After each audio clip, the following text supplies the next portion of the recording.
they pointed out, and I went, oh my God, this is going to hurt. And then immediately my body went, okay, it's going to hurt. Here you go. And do this. Now, another instance that I'm sure some of you have gone through is the same thing with, people have problems swallowing pills. Now, I used to have a problem swallowing pills till one day I was gulping down a sandwich, and I thought, I'm swallowing pieces of food that are much larger than any pill I've ever taken, and I'm not choking on this sandwich. As while I was swallowing that pill, I was going, I'm going to choke, this is going to choke me.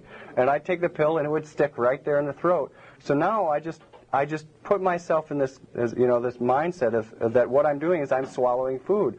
I can swallow an enormous handful of pills now without choking. And this is apparent all throughout the animal kingdom, too, that we do this just naturally. Studies on dolphins show you try to take blood out of them, their veins immediately collapse. Now, they don't even know what you're doing, I mean, as soon as they've been poked once or twice, you're not getting blood out of them. But what does this tell us? What is the lesson inherent in this? And it's a very interesting lesson. It's probably one of the most important lessons that any of us have to learn in life. And that is that this unconscious mind, this infinite self, with all of its exquisite sensitivity, interprets fear as a direction. And I really want you to think about this, because what are you doing when you fear something? All you're doing is running a model through your mind of this terrible scenario that's going to happen.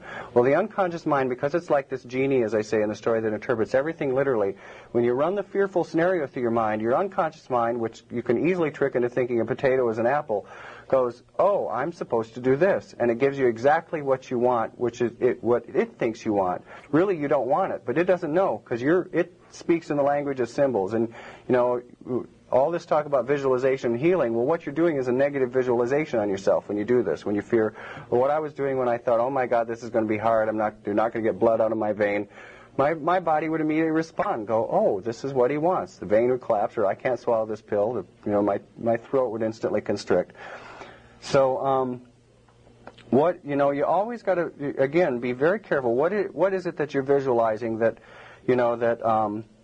you're inadvertently directing your infinite self, your unconscious self, to be doing for yourself? And the evidence, in medical literature, because clearly, poor souls that we are as the human race, we're doing ourselves in. There's an enormous amount of evidence now about the emotional contributions to disease. Studies of people with cancer that show that, an amazing percentage of them, within 2 years of the onset of the cancer had one of three things. They lost their means of livelihood, their home, or a significant relationship. So what are they doing? What they don't realize they're doing is they go into this depression, but what they're doing to the unconscious self that accepts everything because it's exquisitely sensitive, they're saying, I'm unhappy, life's not worth living. And the body responds. And there's, as I say, there's an enormous amount of evidence that's coming through. There's a woman named Jean Achterberg, some of you may be familiar with the work, and she's not the only person. A lot of people are doing this where they have people draw. But she did a series of studies where she had people draw pictures of their body over a period of time. These are just normal people. And then 5 years down the line, she kept medical follow-up records of these people. And she found that after examining and studying these drawings, that she could tell who was going to get cancer and what part of their body they were going to get cancer by how they'd drawn their body. 5 years before they got the cancer.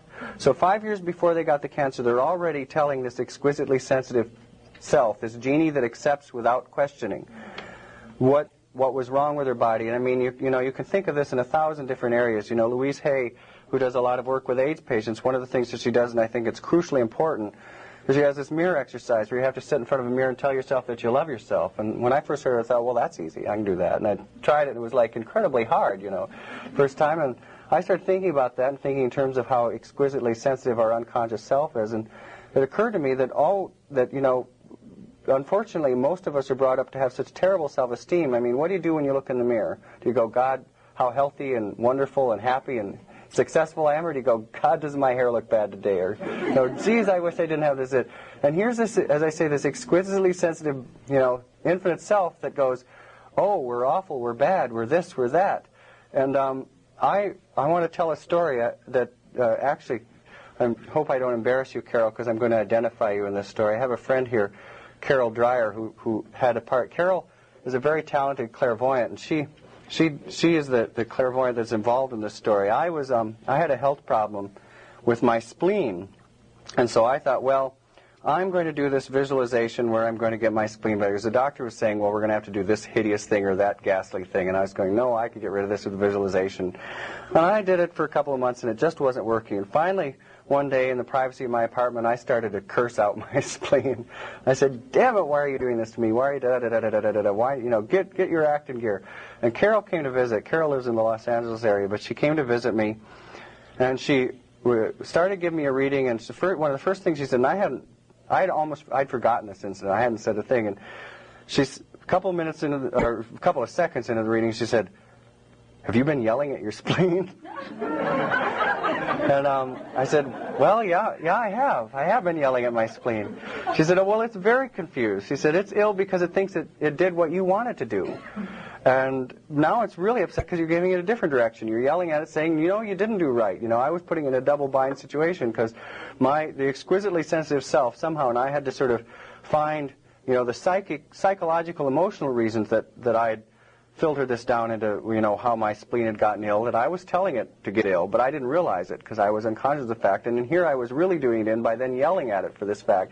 And, you know, what I'm here to tell you is, you know, when you look in the mirror and you find yourself looking at your deficits, not your pluses, you know, stop doing that. In fact, I mean, I think it's crucially important, you know, we are programmed. If you look, just take 5 minutes, even just 5 minutes of your life, and examine what you say about yourself.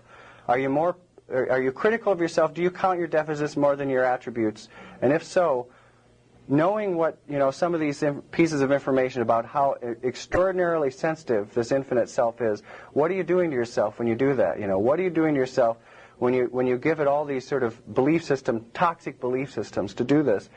And you know, one can go on and on in the medical literature, like another aspect of this, you know, telling the sensitive self these things that I think is very interesting, that Bernie Siegel talks about in his books, other people talk about, is that he's constantly amazed at how people sum up through just their language what's happening to them. One fellow, he was wheeling into surgery who had to have several inches of his intestine removed, and the guy said, "You know, I'm really sort of upset that I have to have this surgery, but at least it gives me a chance to have a vacation because I'm going through this teaching training right now and I just can't handle all the shit that's in my life. I just can't handle the shit." And here he is. His body's gone, because, you know, as I said, your body's like the genie in the story of the three wishes. You think, I can't handle the shit. It goes, oh, it wants you to not be, you know, us to not be able to handle the shit. And you can read Siegel's books, and he's got instance after instance after instance. You know, it's like the same as Achterberg looking at the drawings, that we're always giving this exquisitely sensitive self these things, or we're yelling at our spleen or whatever. Now, another area where this comes into play that I think is absolutely crucial, and we all do it, I'm as guilty of it as anyone, and, you know, it is in the area of what we put into our body. And again, there's all this evidence that suggests that we can override all kinds of things. I mean, one of my favorite stories that I talk about in the book is Ram Dass, you know, who started his sort of spiritual quest by taking LSD, went to India sort of searching for the truth, as they say, and he came upon this yogi who said that he wanted to take some LSD, and so Ram Dass gave him a hit, and he said, no, give me all of the LSD you have. Ram Dass gives him a handful of LSD, and he pops it in his mouth, swallows a handful of LSD. So Ram Dass is waiting for this guy to start, you know, unwrapping his turban and screaming and running, but the guy just continues throughout his day, placid as normal, no apparent effect. Every once in a while he would just toss a sort of smile at Ram Dass, like, you know, just to show him. And it was pretty clear by the end of the day that this LSD had not had an effect on this yogi. Now, that's, you know, how is this possible? Well, again, we look at our own medical literature, our own scientific literature, we find all kinds of examples of this. There are studies, you know, where they've given the same as these lines on the wall, you know, that I talked about in the Solomon Asch experiment, where people want to be part of the consensus.